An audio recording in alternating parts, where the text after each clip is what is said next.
1 aos Coríntios, capítulo 1, de 18 a 25.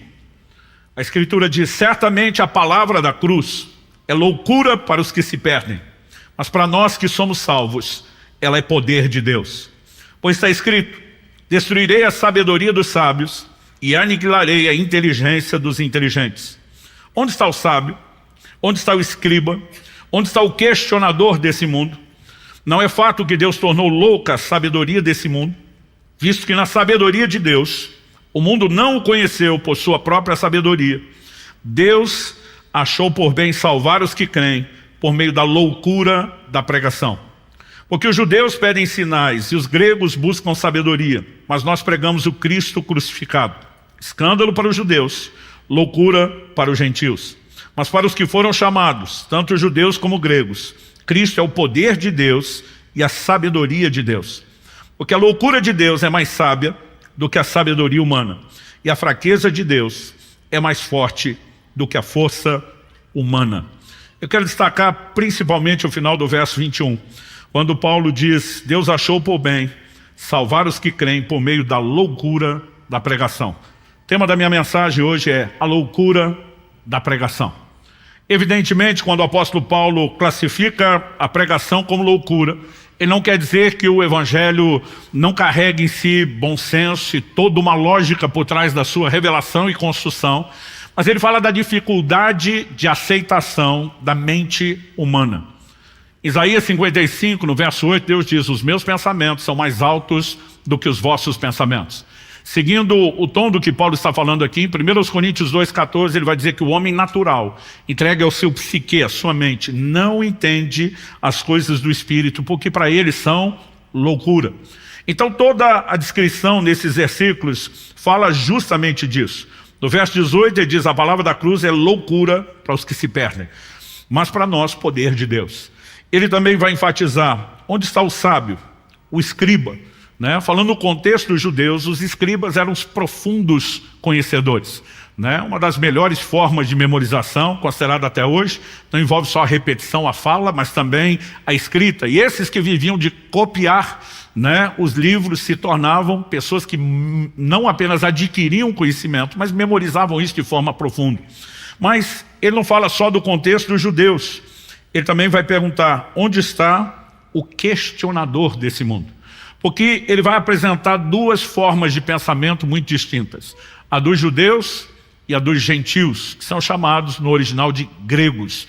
Isso não significa que eram apenas as pessoas que nasceram no território da Grécia, mas a Grécia de Alexandre o Grande, antes de Roma, foi quem dominou, helenizou o mundo dos seus dias. Estabeleceu não apenas uma língua, mas uma cultura, valores, pensamentos, e nós sabemos que eles foram promotores da filosofia, dessa ideia e o conceito, pensamento, do questionamento, como nunca havia acontecido até então na história da humanidade. Tanto que no verso 22 ele diz: os judeus pedem sinais. Frequentemente você vê eles com Jesus: mostra-nos um sinal. Ele diz: mas os gregos, eles buscam sabedoria. O conhecimento, o entendimento era muito, muito valorizado. Mas Paulo está dizendo que a loucura da pregação, a palavra da cruz, ela é escândalo para os judeus e ela é loucura para os gregos, porque ela não satisfaz a lógica, o raciocínio humano. Ele chega ao ponto de dizer que a sabedoria de Deus está tão acima da compreensão humana, que ele diz que até a loucura de Deus é mais sábia que a sabedoria humana, e até a fraqueza de Deus é mais forte do que a força humana.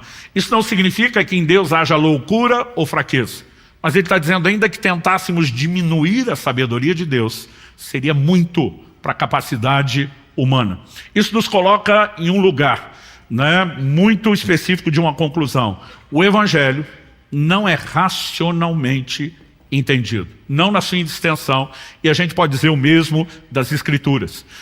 E digo isso porque sempre o que se exigiu de nós foi uma resposta de fé. Sempre o que se destacou na Bíblia foi a importância de uma percepção espiritual. E eu quero não apenas lembrar você disso, mas chamar a sua atenção para algo. Se tentarmos viver ou comunicar o evangelho de forma meramente racional, nós estamos simplesmente corrompendo o Evangelho, inclusive a sua capacidade, o seu poder sobrenatural. Eu tenho visto, ao longo dos meus mais de 30 anos de ministério, vários pregadores que tentaram contextualizar demais a sua comunicação. Se tornaram verdadeiros eruditos, pensadores, filósofos, e eles não só não alcançam mais gente, como normalmente se perdem no meio do processo. Nós não podemos reduzir o Evangelho a meramente algo que se compreende, né? Quando falo Evangelho, estou falando da palavra de Deus como um todo, que se compreende de forma racional. Nós vamos ter que lidar com muita coisa nas Escrituras que vai exigir de nós fé e não compreensão. Como, por exemplo, explicar que Deus usa um burro profeta para falar com o profeta burro, que é Balaão, né? Você simplesmente não consegue justificar isso. Um dia uma pessoa falou para mim: ó, pastor, eu até creio em Jesus, se eu quiser falar de Jesus, eu aceito. Mas não venha com aquelas historinhas tipo Noé e o dilúvio, que aí eu não engulo. Eu falei: se você não pode engolir Noé e o dilúvio, você não pode aceitar Jesus. Porque Jesus ratificou o registro bíblico sobre Noé e o dilúvio. Então, ou você pega o combo inteiro, ou você rejeita tudo. Mas você não pode dizer: eu creio em Jesus, ele fala a verdade, e pegar uma parte do que Jesus dizer, mas não isso, porque eu simplesmente não quero. A verdade é que nós precisamos não apenas lembrar, mas deixar claro para quem quer que seja que nós pregamos, que o Evangelho ainda é a palavra da fé.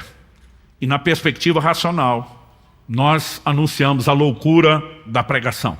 Eu não quero gastar tempo aqui explicando o óbvio, mas a minha intenção é, como Paulo diz em 1 Coríntios, no capítulo 15, ele fala aos coríntios, o mesmo povo, para quem ele está falando nessa mesma epístola, ele diz: eu venho lembrar-lhes o Evangelho que anunciei a vocês, o qual vocês receberam e no qual continuam firmes. Então ele está dizendo: vocês não precisam de informação, porque já foi recebido. Vocês não precisam apenas ser provocados a perseverar, porque vocês continuam firmes. Mas basicamente ele está dizendo: o Evangelho tem que ser lembrado. Por meio dele vocês também são salvos, ele diz no verso 2. Se retiverem a palavra da verdade, tal como eu preguei a vocês. E diz: a menos vocês tenham crido em vão. O que era reter isso? Verso 3 ele diz: antes de tudo, entreguei a vocês o que também recebi. Que Cristo morreu pelos nossos pecados, segundo as Escrituras. Foi sepultado e ressuscitou ao terceiro dia, segundo as Escrituras. Ou seja, o apóstolo Paulo está dizendo: nós precisamos lembrar que o Evangelho proclamado é uma revelação fundamentada na própria Escritura, e nós a abraçamos do jeito que está lá. Minha intenção ao falar hoje do Evangelho, rotulado de a loucura da pregação, não é discutir sobre esse desafio que envolve a lógica, nem apenas sobre a necessidade de fé, discernimento e compreensão espiritual, mas é simplesmente colocarmos o Evangelho de volta no lugar que deveria e sermos desafiados a uma vida de simplicidade de fé. Até porque nós sabemos que, ao longo do tempo, esse livro, que chamamos de As Sagradas Escrituras, tem sido o livro mais testado ao longo da história humana, e ele tem resistido a todo tipo de teste.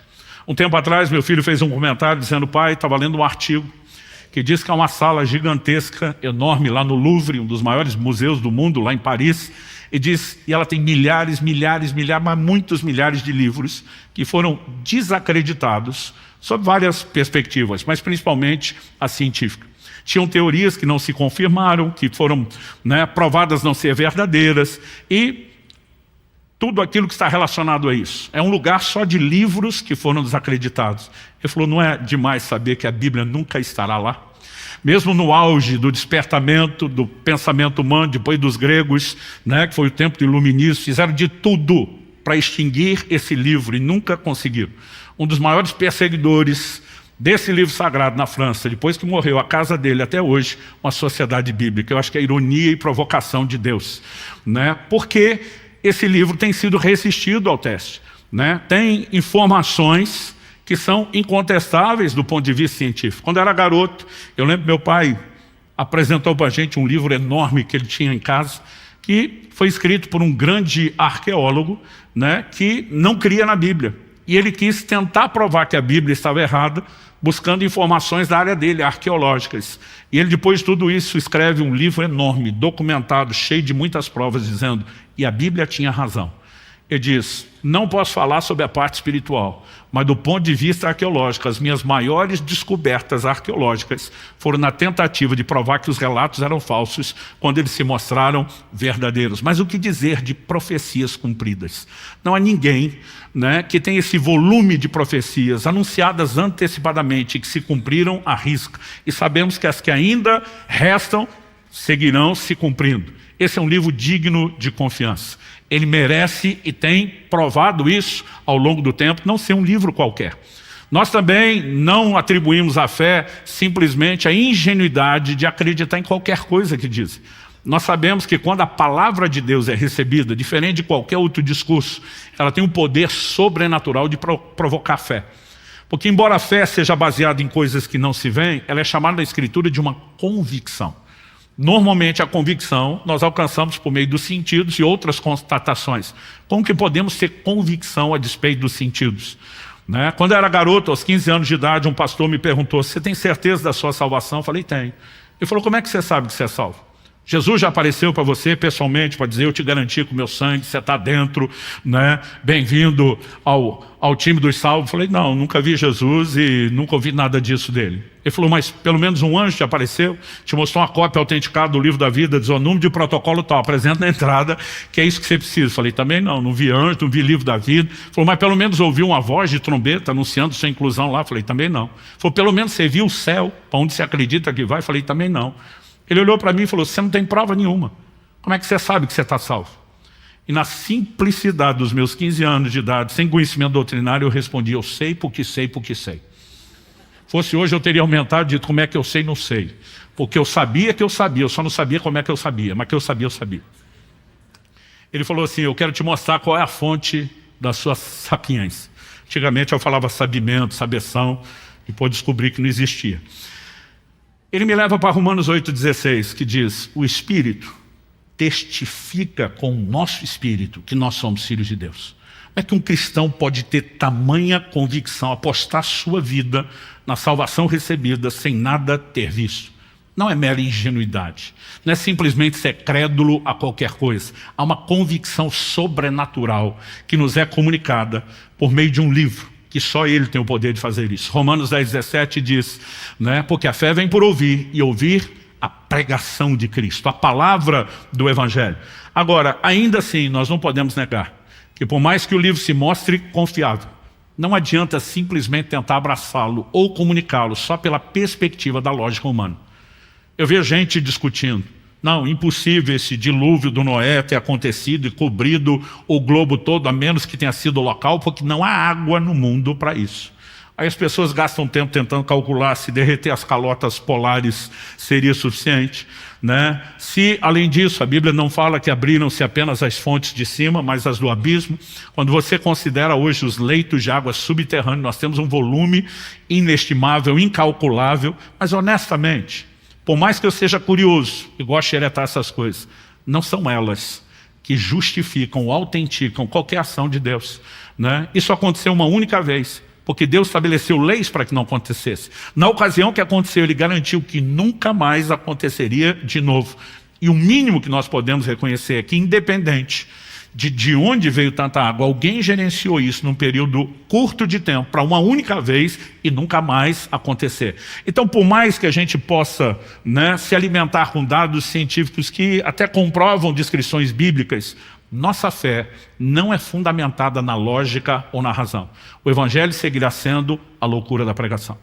E, aliás, esse tema do dilúvio, para mim, é uma das coisas mais loucas que você pode encontrar na Bíblia. Mas, como dizemos, foi autenticada por Jesus, pelos apóstolos, pelo Novo Testamento. Em Hebreus, no capítulo 11, no verso 7, nós lemos, pela fé Noé, divinamente instruído a respeito de acontecimentos que ainda não se viam, e sendo temente a Deus, construiu uma arca para a salvação de sua família. Assim ele condenou o mundo e se tornou herdeiro da justiça que vem da fé. O autor de Hebreus, num versículo, ele consegue não apenas resumir a vida de Noé, mas ele faz um resumo que condensa todo o que nós podemos chamar do plano estrutural do Evangelho. a forma simples de vivemos. A loucura da pregação está exatamente dentro do relato de um dos episódios mais doidos que você, racionalmente falando, pode encontrar nas Escrituras que diz respeito ao dilúvio. E eu queria fatiar esse versículo de Hebreus 11:7 em 5 partes. Nós temos frase aqui: ele foi divinamente instruído das coisas que não se viam. Esse é o primeiro aspecto que eu quero destacar. Segundo, diz que ele foi temente a Deus, sendo temente a Deus. O terceiro diz que construiu a arca para a salvação da sua família. O quarto, condenou o mundo. E a quinta frase, ou a quinta parte, tornou-se herdeiro da justiça, que é segundo a fé. Eu queria rapidamente passar por cada um desses 5 tópicos, mostrando que eles exprimem bem o que é aquilo que a própria Escritura adjetiva de a loucura da pregação. Então, em primeiro lugar, divinamente instruído de coisas que não se viam. O que nós pregamos hoje é uma mensagem divina.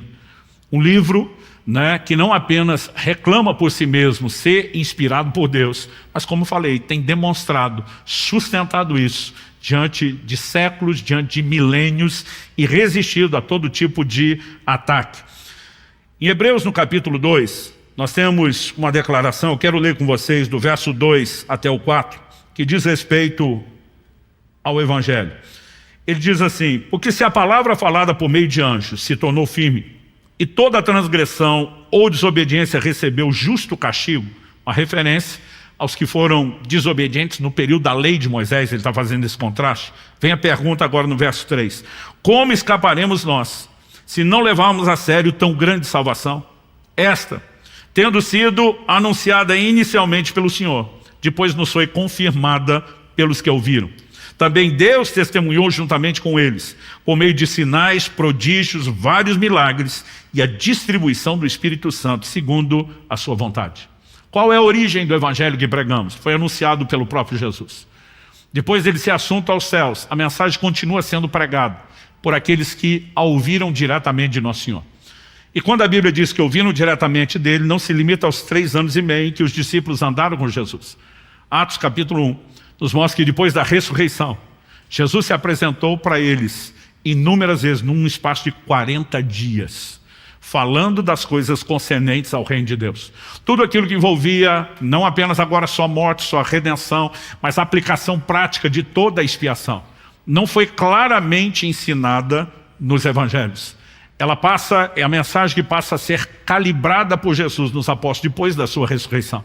Eles sim agora passariam a colocar os pingos nos is a respeito até de alguns assuntos que Jesus não havia abordado com clareza. Embora os conceitos sobre o reino de Deus e a forma de viver tenham sido claramente apresentados, as figuras a respeito de como se deu a obra de salvação ainda não era tão clara para eles. Esses homens não apenas continuam a mensagem anunciada primeiramente por Jesus, mas ainda que tenham recebido da boca dele a mensagem. O mesmo Jesus que diz: eu não falo nada que eu não tenha ouvido o meu Pai falar. Ou seja, a mensagem é divina, mas ainda assim, para comunicá-la, não bastava apenas ter recebido de fonte fidedigna. Eles precisavam do testemunho divino conjunto com eles. E aí que você vê a importância, desde o livro de Atos, dos sinais, dos prodígios, dos milagres. Porque quando você tem a indiscutível mão de Deus se manifestando, por mais que a lógica se levante contra, você tem elementos convincentes. Um dia tive uma conversa com uma pessoa que se dizia ser ateu. E eu falei: olha, eu quero elogiar a sua fé é maior do que a minha. Eu brinquei com ele. Eu falei: uma coisa é você ser um agnóstico, dizer se Deus existe, não sei onde ele está. A outra é você querer garantir que ele não existe. E eu falei: você vai ter mais trabalho para acreditar no que você acredita do que eu tenho. Mas eu falei: me permita falar de algumas experiências que eu gostaria que você tentasse me explicar com sua lógica, conhecimento, sabedoria. Eu peguei casos que envolviam só intervenções de curas e milagres acontecidos na nossa cidade e acompanhado por médicos da nossa cidade. Eu dei o nome dos médicos, o telefone daqueles que ele não tinha, pedindo para checar. Eu falei: confere, me explica como seria possível ver isso. Eu lembro quando eu terminei de apresentar aquilo, ele falou: olha, no seu lugar até eu acreditava. Porque nós não temos apenas uma mensagem que reclama por si mesma ser divina. Nós temos um respaldo dos céus. É por isso que o Evangelho tem sido anunciado com milagres desde o início. Paulo, na mesma argumentação que ele faz com os coríntios sobre um Evangelho que não é entendido com a razão, ele afirma em 1 Coríntios capítulo 2, verso 4 e 5 o seguinte: minha palavra e a minha pregação não consistiram em linguagem persuasiva de sabedoria humana, mas em demonstração do Espírito e de poder, para que a fé que vocês têm não se apoiasse em sabedoria humana, mas no poder de Deus. Paulo sustenta esse discurso, não apenas no capítulo 1, ele segue no capítulo 2, né? Por exemplo, versos 6 a 8. No entanto, transmitimos sabedoria entre os que são maduros, não porém a sabedoria desse mundo, nem a dos poderosos dessa época, que são reduzidos a nada. Pelo contrário, transmitimos a sabedoria de Deus em mistério, a sabedoria que estava oculta e que Deus predeterminou desde a eternidade para a nossa glória. Nenhum dos poderosos desse mundo conheceu essa sabedoria, porque se a tivessem conhecido, jamais teriam crucificado o Senhor da glória. Toda a afirmação de Paulo é de que não apenas o Evangelho vem de uma fonte fidedigna. Escrevendo aos Coríntios, ele diz: eu vos comuniquei aquilo que eu recebi diretamente do Senhor, que o Senhor Jesus, na noite em que foi traído. Então, quando vai falar da ceia, ele diz: todas essas instruções eu recebi da boca de Jesus, mas não é apenas a fonte fidedigna. Na hora de comunicar, a unção, a manifestação, o poder do Espírito Santo eram necessários. Tanto que Jesus disse para os discípulos aqui, ele mesmo instruiu: não saiam de Jerusalém, não preguem o Evangelho, enquanto vocês não forem revestidos de poder. Atos 1:8. A última instrução antes desse assunto aos céus é: recebereis poder ao descer sobre vós o Espírito Santo, sereis minhas testemunhas. Jesus está dizendo, além da informação do que vocês vão pregar ser divina, vocês precisam do respaldo do próprio Deus, confirmando essa mensagem por meio dos sinais que a acompanham. E nós olhamos para o Evangelho dessa forma e dizemos: também temos sido divinamente instruídos a respeito de coisas que não se veem. Em 1 de Pedro, no capítulo 1, no verso 12, ele faz menção de que os profetas anunciaram algo que não era para a época dele, os profetas do Antigo Testamento, mas que diziam respeito a nós.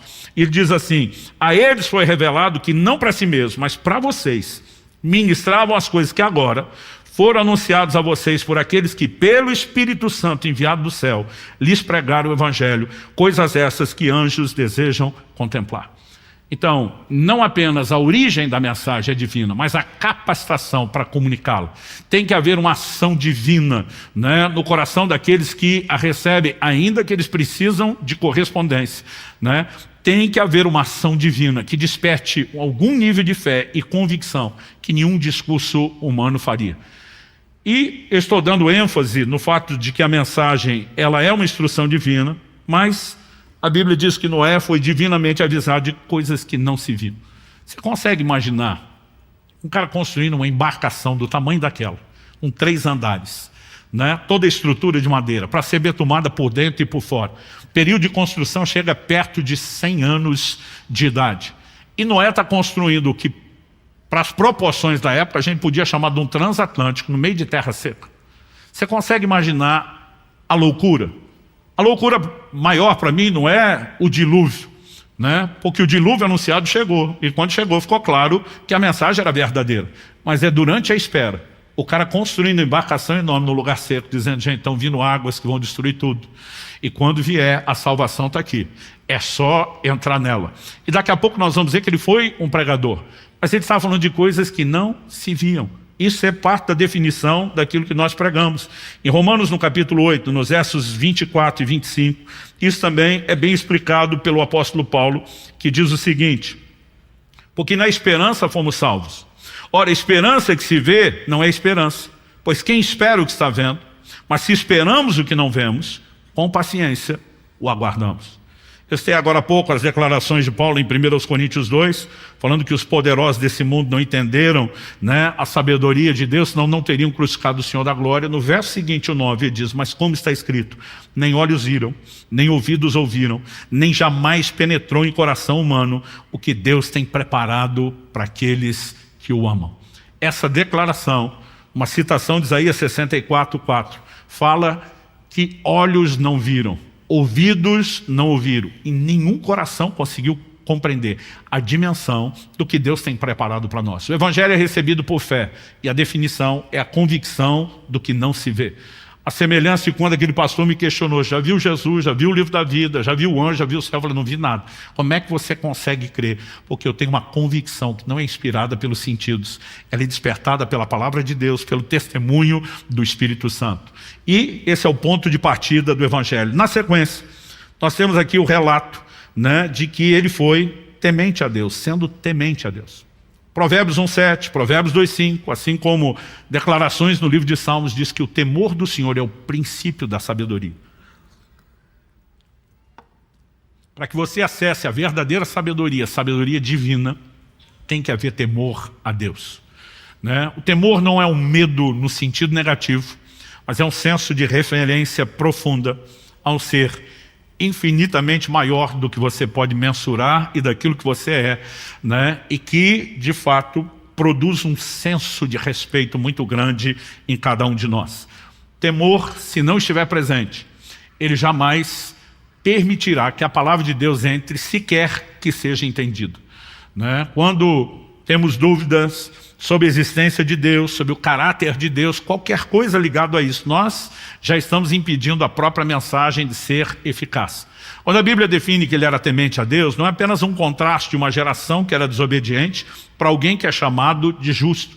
Há um motivo por trás dessa justiça, é o temor de Deus, né? O temor do Senhor nos guarda do mal, diz as Escrituras. Quando José está sendo assediado pela mulher de Potifar, eu gosto sempre de destacar isso, a resposta dele para ela, o motivo da sua recusa não é dizer, dona, só não faz meu tipo. Ele diz, como cometeria eu tamanha maldade contra Deus? Ele está dizendo, aqui tem temor de Deus, dona. E isso vale mais do que qualquer proposta que a senhora possa me fazer. Temor de Deus não é apenas o ponto de partida para conseguir entender e receber o Evangelho. É algo que eu e você devemos guardar e cultivar.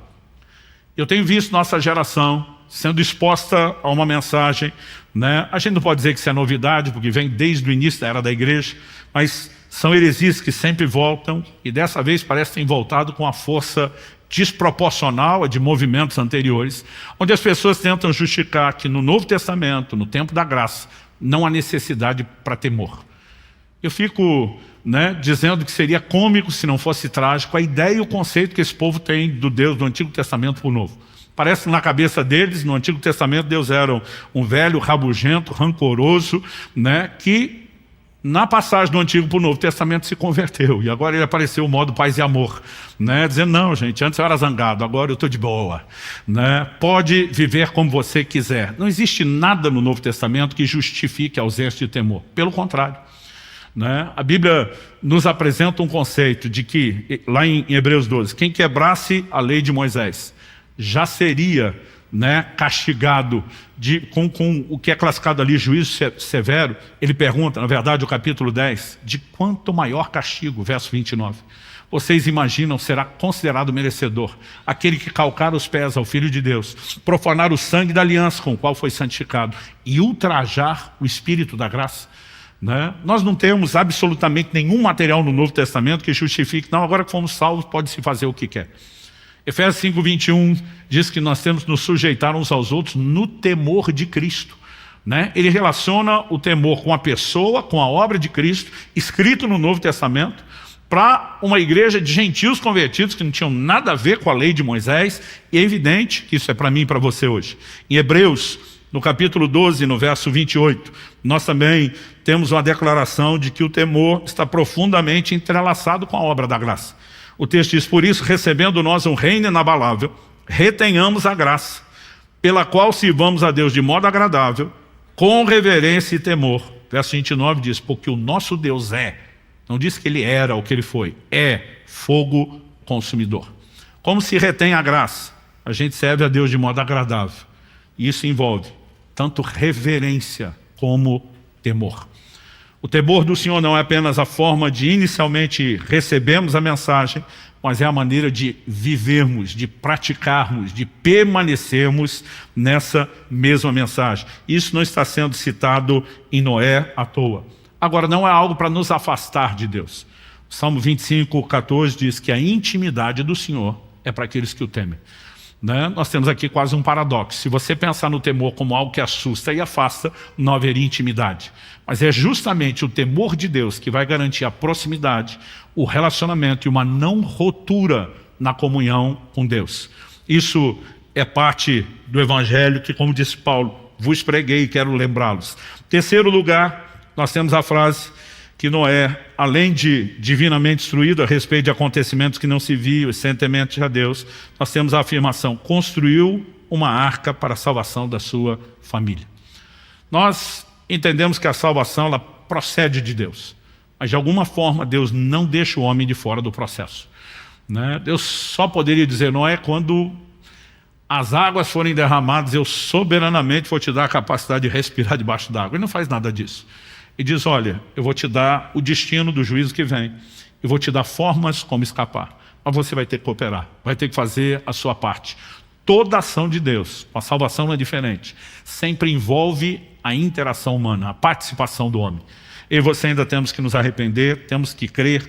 O Evangelho é chamado de o Evangelho da obediência. Nós precisamos entender toda a resposta que devemos dar no sentido de obediência a Deus. Então, Noé tem toda uma participação. Isso, essa ideia e o conceito da construção da arca fala disso.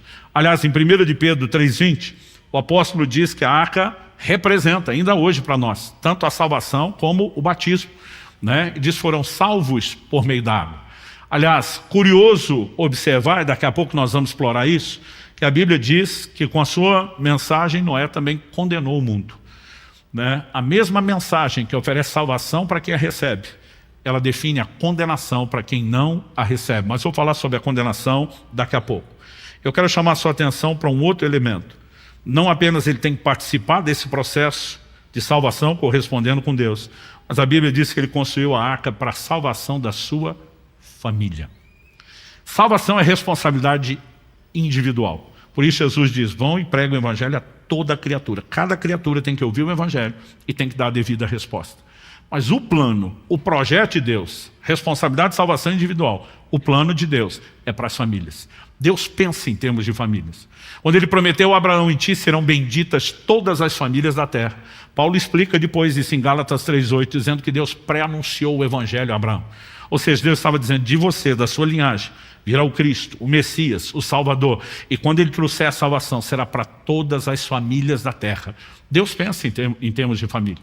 Quando você olha para Ló, né, o livramento oferecido não foi só para Ló, foi para Ló e para toda a sua família. Quando você olha para Noé, não é diferente. Quando você vai para o Novo Testamento, nós encontramos as mesmas declarações. Em Atos 11:14, quando Pedro volta a Jerusalém para explicar o que é que aconteceu em Cesareia Marítima, na casa de Cornélio, que é quando a porta da salvação é aberta para os gentios, e ele tem que se explicar por que é que ele, como judeu, se envolveu com os gentios, o que pela lei de Moisés, na época do Antigo Testamento, era proibido, e alguns ainda estavam apegados a isso. Ele diz, olha, um anjo apareceu para o camarada, e disse qual era a cidade que eu estava, em Jope, na casa de quem, o nome, o endereço, e disse... O próprio anjo disse que ele deveria mandar me chamar, porque eu teria palavras de salvação para ele e para toda a sua casa. Essa frase está lá. Em Atos 16, no verso 31, quando Paulo e Silas estão presos em Filipos, e ao evangelizarem o carcereiro, ele pergunta o que eu preciso para ser salvo. A resposta clássica lá de Atos 16, 31, crê no Senhor Jesus, e será salvo tu e toda a tua casa. Isso não significa que a gente tem uma promessa que garante salvação automática da família se um de nós for salvo. Eles ainda têm a responsabilidade de ouvir o Evangelho e corresponder.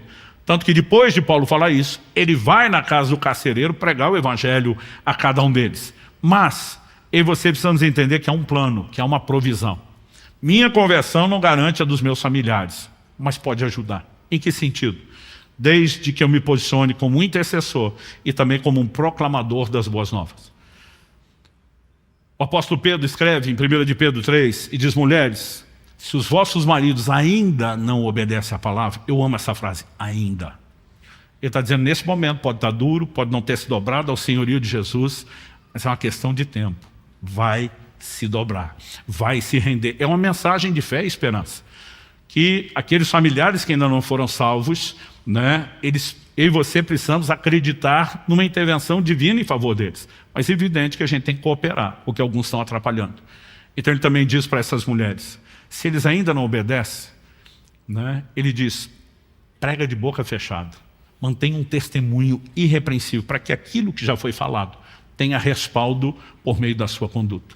E eu quero trazer uma palavra, né, de incentivo a cada um de vocês. Desde que eu era solteiro, eu orava não apenas pelo casamento, eu orava por cada filho, eu orava pelos netos, bisnetos, pela linhagem, dizendo, Senhor, eu quero uma família que te sirva, eu oro por isso. Tanto que o Senhor me use onde estiver possível, mas que a gente viva as tuas intervenções nesse sentido. Mesmo hoje vendo, né, gerações servindo a Deus, eu sigo orando o tempo todo por eles. Que nenhum se afaste do Senhor, que nenhum pereça, né? Nós precisamos entender o peso e a importância da oração intercessória. Mas aqueles de vocês converterem, ainda não tem todos os familiares convertidos. Eu quero que você saia daqui, né, encorajado a orar muito mais, a proclamar o Evangelho, a procurar ter uma conduta de testemunho, porque Deus não quer que você construa a arca de salvação só para você, mas para toda a sua casa. Quem está entendendo, diga amém. Quarto tópico, condenou o mundo. Em 2 de Pedro, no capítulo 2, no verso 5, Noé foi chamado de pregador da justiça. Significa que o trabalho dele não foi só construir uma arca. Enquanto ele estava construindo, ele estava pregando. Não só dizendo o porquê, né? Mas com a própria explicação da construção, ele estava pregando. 2 de Pedro 2,5 diz assim, e ele, está falando de Deus, não poupou o mundo antigo, mas preservou Noé, pregador da justiça, e mais 7 pessoas, quando fez vir o dilúvio sobre o mundo dos ímpios. Né? Quando anuncia o julgamento, diz que Noé, pregador da justiça, foi preservado. Né? Evidentemente, qual era a mensagem de Noé? Não era só dizer vocês vão ser condenados. Ele está dizendo, gente, tem livramento, tem escapatória, vocês não precisam morrer. Vocês só têm que arrepender do estilo de vida, tem que aceitar essa salvação. Ninguém cria na condenação. Quem não crê na condenação, gente, não precisa de salvação. Hoje há uma tentativa, até no meio da teologia liberal, de dizer que não existe inferno. Nós chamamos isso de universalismo. Existe que no final todo mundo vai ser salvo, que Deus é amor. Aí você fala, mas ele falou na Bíblia de inferno. Não, ele deu uma trolladinha, uma assustadinha para te ajudar, mas no final ninguém vai se perder porque ele é amor. Um atributo de Deus não pode ser anunciado em detrimento de outro. O mesmo Deus que é amor, cheio de misericórdia, é justo. Tanto que o que ele faz em Cristo Jesus é uma forma, né, de providenciar a quitação da nossa dívida, porque mesmo a expressão do amor e da misericórdia de Deus ainda tem que satisfazer as exigências da justiça divina.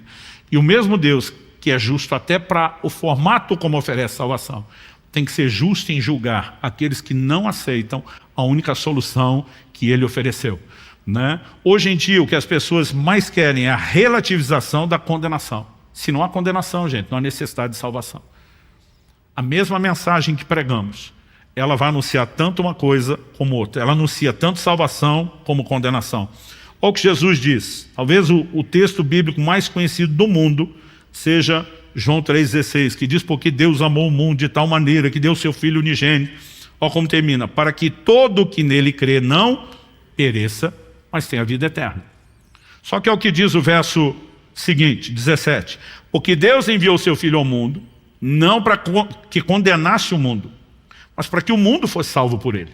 Ou seja, a ideia não é condenar, é salvar. Isso significa que não há condenação? Não. Olha o verso 18. Quem nele crê não é condenado, mas o que não crê já está condenado, porque não crê no nome do unigênito Filho de Deus. Já estão debaixo de condenação. Deus envia uma mensagem de salvação dizendo, eu quero poupá-los, eu quero evitar isso. Se a mensagem não é recebida, não é abraçada, a condenação é inevitável. Não adianta esperar que a gente tenha, né, um estilo de mensagem, de proclamação do Evangelho, que agrade o ouvido das pessoas que vivem nesse sistema. Quem está tentando fazer isso está barateando, diminuindo, adaptando o Evangelho e roubando dele o seu poder transformador. Está enganando aos outros, provavelmente a si mesmo. A mesma mensagem que reconhece que tem salvação, ela precisa reconhecer que existe condenação. Se não há condenação, não há motivo para que se ofereça salvação. Talvez essa seja a razão pela qual nossa mensagem cria tanto desconforto. Não há como você anunciar algo certo sem com isso contrastar aquilo que está errado. Eu lembro de um ambiente de trabalho, ainda naquela fase, né, de solteiro, jovem, onde o pessoal implicava comigo porque eu não aceitava mentir. Eu dizia, gente, aonde isso é motivo para vocês me atacarem? Se eu estivesse fazendo algo errado, Aí um deles falou, não, mas é porque você deixa ruim para nós, porque se qualquer um de nós fazer, a gente não fica bem. Ou seja, não tem como você bater no que é certo, sem que você exponha e condene aquilo que é errado. Dito isso, eu e você precisamos entender que a ideia de Noé não era condenar, e sim salvar. Mas para as pessoas que não correspondem à mensagem, Pedro diz assim, 1 de Pedro 3,20, sobre os que não corresponderam à mensagem, os quais no outro tempo foram desobedientes, quando Deus aguardava com paciência nos dias de Noé, enquanto se preparava a arca, na qual poucas pessoas, apenas 8, foram salvas através da água.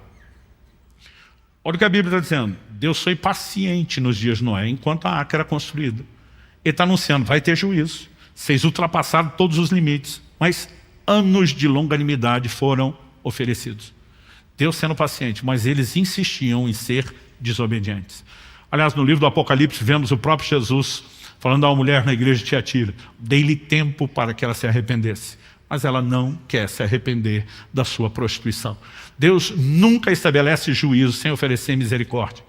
E quando a misericórdia não for abraçada, é fato que o juízo se seguirá. Dito isso, eu e você não podemos esperar ser amados, celebrados por aqueles, né, que condenamos seu estilo de vida, seja com a mensagem falada ou com a mensagem vivida.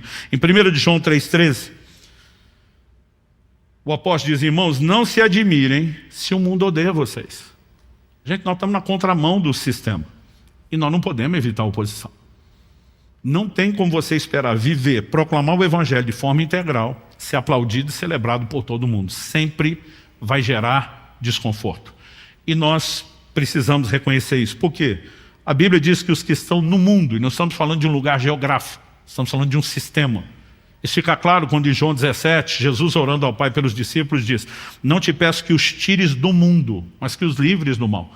Né? Não cabe na nossa teologia o crente ir se esconder do resto do mundo, num convento, vivendo num lugar à parte, porque nós somos chamados para ser luz do mundo, para ser sal da terra. Não é sair do ambiente, mas é não ser engolido pela sua influência. Essa diferença precisa ser entendida. Mas em 2 Coríntios 4,4, o apóstolo Paulo diz que o Deus desse mundo cegou o entendimento dos incrédulos para que não lhes resplandeça a luz do Evangelho. Paulo constrói uma ideia antes de chegar nessa afirmação. No capítulo 2 ele diz, quem conhece as coisas do homem, senão o espírito do próprio homem? Aí ele diz, é por isso que Deus nos deu do seu espírito, para que a gente conheça daquilo que é dele. Na hora de dizer isso, Paulo diz, porque não recebemos o espírito que vem do mundo, mas o espírito que vem de Deus. A mentalidade, a forma de pensar e os valores do mundo não são apenas fomentados por meio de uma cultura, mas quem controla a cultura é um espírito. O livro de Efésios se refere ao período antes da conversão, dizendo o espírito que agora atua nos filhos da desobediência. Há todo um sistema que está debaixo de uma cegueira espiritual. Eles não apenas não conseguem entender o que pregamos, mas passam muitas vezes reagir até mesmo com ódio. É por isso que eu e você somos ordenados a viver de forma diferente. Romanos 12, falando da transformação, a Bíblia diz, transformai-vos pela renovação da vossa mente. Antes de falar isso, ele começa dizendo, não vos conformeis com esse mundo. Conformar não é aceitação, conformar é tomar forma. A NVI traduziu isso, não vos amoldeis a este mundo, mas transformem-se. Em vez de ser igual a eles, sejam diferentes. Como? Pela renovação da vossa mente. A palavra de Deus, ela vai reprogramar a nossa forma de pensar, os nossos princípios, os nossos valores, para que a gente não compactue com o mesmo sistema daqueles que estão debaixo de cegueira. Resumindo, nós não podemos fazer as pazes com o mundo. Um versículo que eu não apenas li, ficava repetindo, falando em voz alta, decorando na minha adolescência. Foi 1 de João, capítulo 2, do verso 15 ao 17. Eu dizia, em nenhum momento o crente que quer ser fiel a Deus pode esquecer isso, por isso que eu falava, declarava tanto, né, repetia. Ele diz, não ame o mundo, nem as coisas que há no mundo. Se alguém amar o mundo, o amor do Pai não está nele. Porque tudo que há no mundo, os desejos da carne, desejos dos olhos, a soberba da vida, não procede do Pai, mas procede do mundo. Ora, o mundo passa, bem como seus desejos, mas aquele que faz a vontade de Deus permanece para sempre. Nós precisamos entender, né, que parte da razão pela qual esse mundo se sente condenado a ponto de reagir de forma bem oposta, diversa a gente, né, é justamente porque eles não conseguem entender a maneira como nós tratamos esse sistema, não só como perigo, como uma armadilha, mas como algo profundamente nocivo. Na carta de Tiago, no capítulo 1, no verso 26, ele termina o versículo falando de uma religião que é vã. Basicamente ele está dizendo inútil, não leva a lugar nenhum. Mas no verso 27 ele diz: a religião pura e sem mácula para com nosso Deus e Pai é esta: visitar os órfãos e as viúvas nas suas aflições e guardar-se incontaminado do mundo. Ele resume a verdadeira religião dizendo: você tem que se importar com o necessitado. E nós precisamos entender, gente, que isso não é um conceito meramente social, é uma ordenança bíblica, né? O Evangelho exige isso. Paulo diz que as colunas da igreja, né, deram a Paulo e Barnabé ainda que pregasse o Evangelho, que ele chama da incircuncisão, as destas da comunhão. A única coisa que pediram: não se esqueça dos pobres. Paulo diz: o que eu procurei, né, me dedicar a isso. Mas além dessa questão de manifestar compaixão e misericórdia, a Bíblia diz: guardar-se incontaminado do mundo, né? Hoje em dia a gente vê muita pessoa que está tentando abraçar o Evangelho e conciliar isso com o mundo ao mesmo tempo. Não funciona, né? Tiago capítulo 4, verso 4, nos mostra que são extremos e são incompatíveis. Eu quero ler esse texto com você, de Tiago 4,4. O texto diz assim: gente infiel. Outras traduções usam a palavra adúlteros. Aliás, no grego, a palavra usada no original, moichos, significa adúltero, né? É uma infidelidade específica no contexto da aliança conjugal. Vocês não sabem que a amizade do mundo é inimizade contra Deus? Aquele, pois, quiser ser amigo do mundo, torna-se inimigo de Deus. Não tem meio termo. Ou você é amigo de Deus, portanto inimigo do mundo, ou amigo do mundo, portanto inimigo de Deus. De novo, estamos falando sobre um sistema, seus valores, suas práticas. Agora, por que o termo adúlteros, né, esse tipo de infidelidade foi apresentado? Porque é uma lógica dentro da Escritura para falar da nossa relação com Jesus. O maior evento no calendário de Deus, que ainda está para acontecer, é um casamento. Quando a Bíblia fala da vinda de Cristo, não apenas nós teremos o clímax da redenção, mas ela é apresentada como noivo que vem para o casamento da noiva. E a igreja é apresentada nessa figura como a noiva. Efésios 5 diz que Deus está preparando uma noiva pura, santa, sem mancha, nem mácula, nem ruga, nem qualquer coisa semelhante, mas santa e irrepreensível. O papel do Espírito Santo é que a igreja tenha olhos somente para Jesus. A ideia de infidelidade, de adultério introduzida aqui, é mais ou menos o conceito do triângulo amoroso. O mundo entra formando a terceira ponta de um triângulo amoroso. E se a igreja, em vez de ter olhos só para Jesus, começa a flertar com o mundo, a Bíblia está dizendo isso é infidelidade conjugal. Você deveria entender o que é essa aliança e que não tem espaço para mais ninguém. A partir do momento que você está flertando com o outro, você está quebrando esse compromisso aqui. É por isso que o verso seguinte, né, vai dar sentido a isso. Ele diz: ou vocês pensam que é em vão que a Escritura diz, é com ciúme que por nós anseia o Espírito que Ele fez habitar em nós? A Bíblia está dizendo que o Espírito Santo que habita em mim e você, quando eu e você deixamos ter olhos só para Jesus, estamos flertando com o mundo, ele vai arder em ciúmes, porque a missão dele é nos manter fiéis nesse relacionamento. Não há compatibilidade, né? O Evangelho, desde o início, tem condenado o mundo. Prefigurado na mensagem Noé, vemos o mesmo. E comigo e com você não seria diferente. Mas eu termino com a quinta parte. Tornou-se herdeiro da justiça, que é segundo a fé. Não há lugar no Evangelho para justiça própria. Isaías, né, nos afirma que as vossas justiças são como trapo de imundícia. Quando era garoto, eu lembro de explicações que nos eram dadas, né, dentro da igreja, e depois fui descobrir isso mais nos comentários do que necessariamente uma explicação do próprio termo bíblico.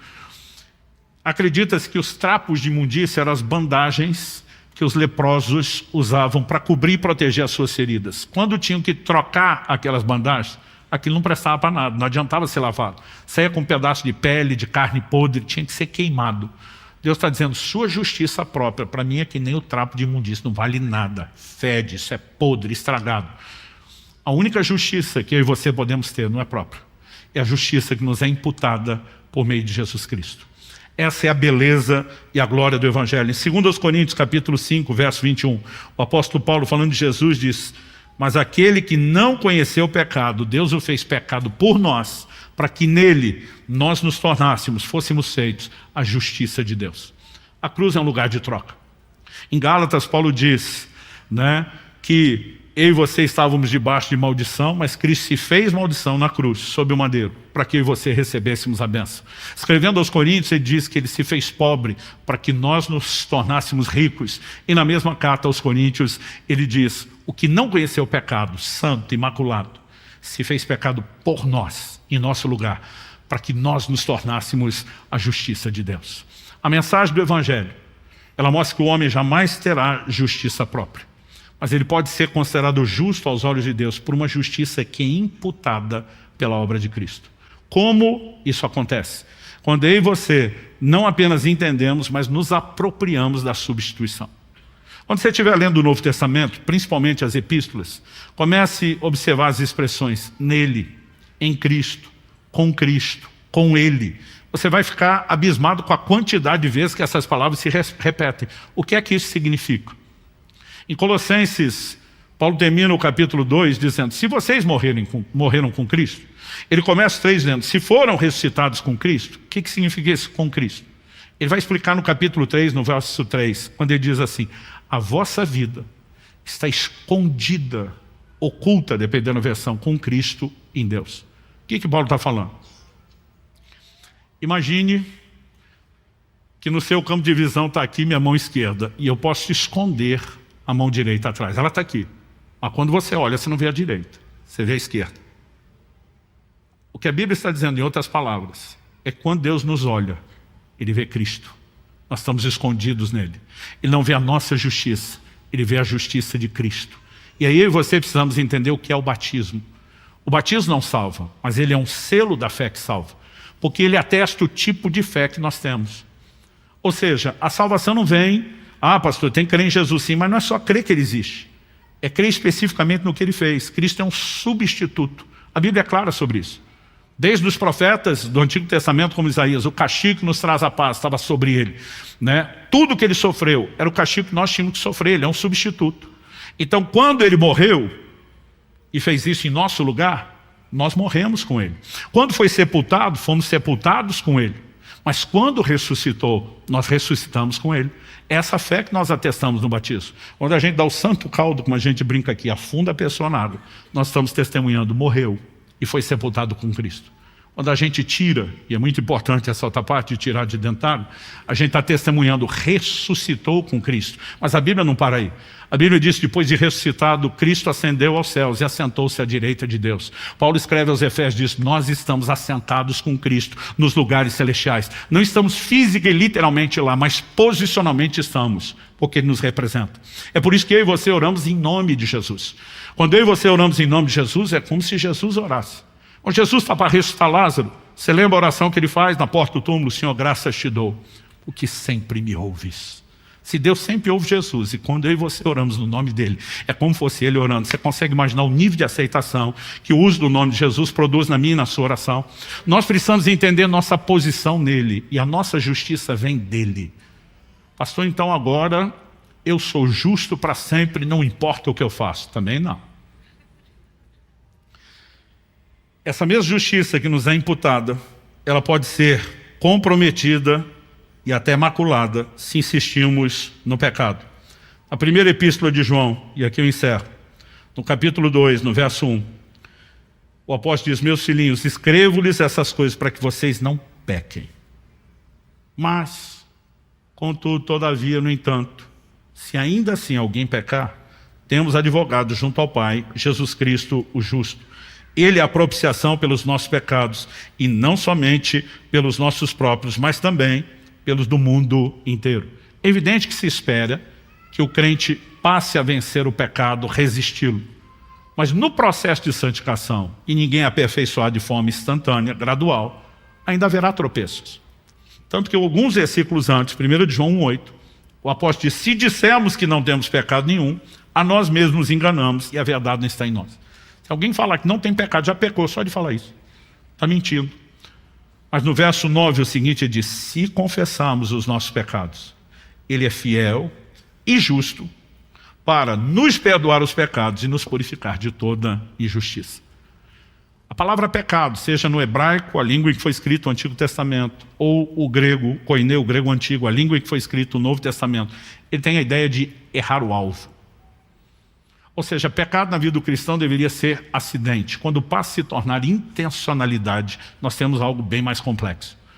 Mas quando o cristão percebe, perdi a paciência, pensei, falei o que não devia, fiz o que não devia, se arrepende.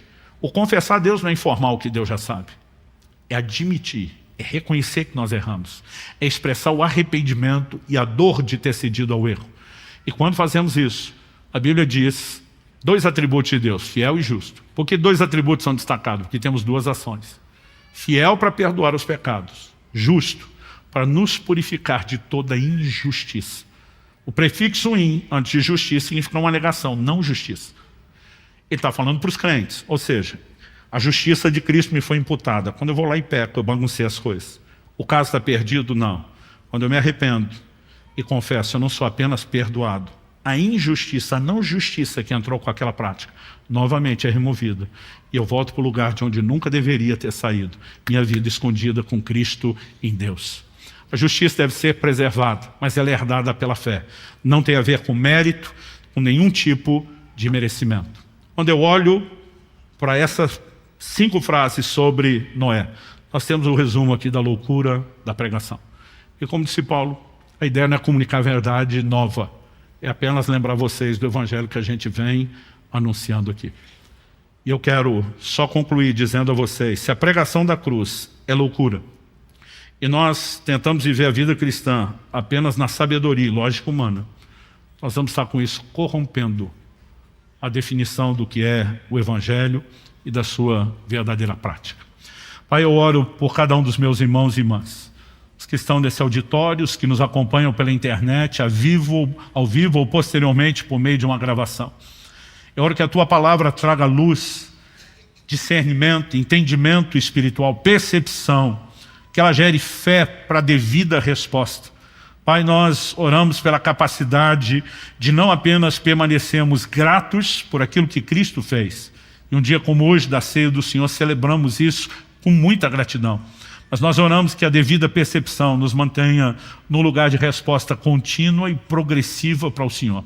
Onde haja crescimento espiritual, onde o Senhor seja engrandecido e cada um de nós experimente todo o aperfeiçoamento de transformação que lhe cabe. Oro de uma forma especial por aqueles que estão lutando pelas suas famílias, por aqueles que têm familiares que ainda não se converteram, que eles tanto experimentem a graça do Senhor, a ação poderosa do Espírito Santo no testemunho do Evangelho, na capacidade de viver uma vida de bom testemunho, como também de convencê-los e de iluminar os olhos do seu entendimento, para que toda a cegueira espiritual seja quebrada e a revelação de Cristo alcance o coração. Que eles possam viver o projeto de Deus de salvação para as suas famílias. Nós oramos em nome de Jesus. Se você crê e concorda, diga amém.